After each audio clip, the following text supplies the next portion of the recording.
حضرت عبدالرحمن بن ابی لیلہ فرماتے ہیں کہ حضرت علی رضی اللہ عنہ سردیوں میں ایک لنگی اور ایک چادر اوڑھ کر باہر نکلا کرتے تھے، اور یہ دونوں کپڑے پتلے ہوتے تھے، اور گرمیوں میں ایسے موٹے کپڑے اور جبہ پہن کر نکلا کرتے تھے جس میں روئی بھری ہوئی ہوتی تھی۔ لوگوں نے مجھ سے کہا، آپ کے ابا جان رات کو حضرت علی سے باتیں کرتے ہیں، آپ اپنے ابا جان سے کہیں کہ وہ حضرت علی رضی اللہ عنہ سے اس بارے میں پوچھیں۔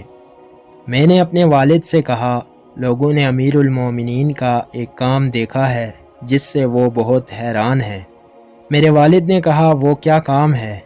میں نے کہا، وہ سخت گرمی میں روئی والا جبہ اور موٹے کپڑوں میں باہر آتے ہیں، اور انہیں گرمی کی کوئی پرواہ نہیں ہوتی، اور سخت سردی میں پتلے کپڑوں میں باہر آتے ہیں، نہ انہیں سردی کی کوئی پرواہ ہوتی ہے اور نہ وہ سردی سے بچنے کی کوشش کرتے ہیں۔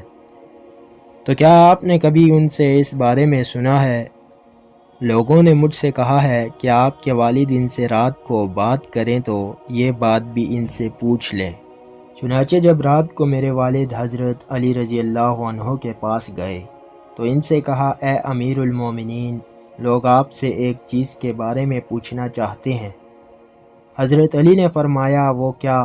میرے والد نے کہا، آپ رضی اللہ عنہ سخت گرمی میں روئی والا جبہ اور موٹے کپڑے پہن کر باہر آتے ہیں، اور سردیوں میں پتلے کپڑے پہن کر باہر آتے ہیں، نہ آپ کو سردی کی پرواہ ہوتی ہے اور نہ اس سے بچنے کی کوشش کرتے ہیں۔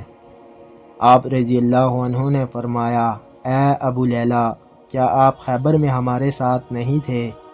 میرے والد نے کہا، اللہ کی قسم، میں آپ لوگوں کے ساتھ تھا۔ حضرت علی رضی اللہ عنہ نے فرمایا، حضور نبی مکرم صلی اللہ علیہ وسلم نے پہلے ابو بکر صدیق رضی اللہ عنہ کو بھیجا، وہ لوگوں کو لے کر قلعہ پر حملہ آور ہوئے، لیکن قلعہ فتح نہ ہو سکا، واپس آ گئے۔ پھر حضور صلی اللہ علیہ وسلم نے حضرت عمر رضی اللہ عنہ کو بھیجا، وہ بھی لوگوں کو لے کر حملہ آور ہوئے، لیکن قلعہ فتح نہ ہو سکا، وہ بھی واپس آ گئے۔ اس پر حضور نبی مکرم صلی اللہ علیہ وسلم نے فرمایا، اب میں جھنڈا ایسے شخص کو دوں گا جسے اللہ اور اس کے رسول سے بہت محبت ہے، اللہ اس کے ہاتھوں سے فتح نصیب فرمائے گا، اور وہ بھاگنے والوں میں سے بھی نہیں ہے۔ چنانچہ حضور صلی اللہ علیہ وسلم نے آدمی بھیج کر مجھے بلایا، میں آقا علیہ الصلاۃ والسلام کی خدمت میں حاضر ہوا۔ میری آنکھ دکھ رہی تھی، مجھے کچھ بھی نظر نہیں آ رہا تھا۔ حضور صلی اللہ علیہ وسلم نے میری آنکھوں پر لعاب دہن لگایا اور یہ دعا کی، اے اللہ، گرمی اور سردی سے اس کی حفاظت فرما۔ اس کے بعد مجھے نہ کبھی گرمی لگی اور نہ کبھی سردی۔ حضرت ابو نعیم رضی اللہ عنہ کی روایت میں ہے کہ نبی مکرم صلی اللہ علیہ وسلم نے اپنی دونوں ہتھیلیوں پر لعاب مبارک لگایا اور پھر دونوں ہتھیلیاں میری آنکھوں پر مل دی اور دعا فرمائی، اے اللہ، اس سے گرمی اور سردی کو دور کر دے۔ اس ذات کی قسم جس نے حضور صلی اللہ علیہ وسلم کو حق دے کر بھیجا ہے، اس کے بعد سے آج تک سردی اور گرمی نے مجھے کچھ تکلیف نہیں پہنچائی۔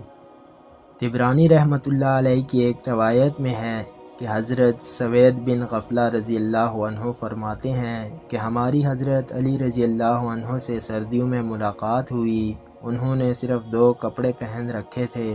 ہم نے ان سے کہا کہ آپ ہمارے علاقے سے دھوکہ نہ کھائیں، ہمارا علاقہ آپ رضی اللہ عنہ کے علاقے جیسا نہیں ہے، یہاں سردی بہت زیادہ پڑتی ہے۔ حضرت علی رضی اللہ عنہ نے فرمایا، مجھے سردی بہت لگا کرتی تھی۔ جب حضور اکرم صلی اللہ علیہ وسلم مجھے خیبر بھیجنے لگے تو میں نے عرض کیا کہ میری آنکھیں دکھ رہی ہیں، تو آپ صلی اللہ علیہ وسلم نے میری آنکھوں پر لعاب مبارک لگایا، اور اس کے بعد نہ مجھے کبھی گرمی لگی اور نہ کبھی سردی، اور نہ ہی میری آنکھیں دکھنے آئیں۔ سبحان اللہ۔ ناظرین، ویڈیو اچھی لگی ہو تو لائک کر دیں اور کمنٹ میں اپنی رائے کا اظہار ضرور کریں۔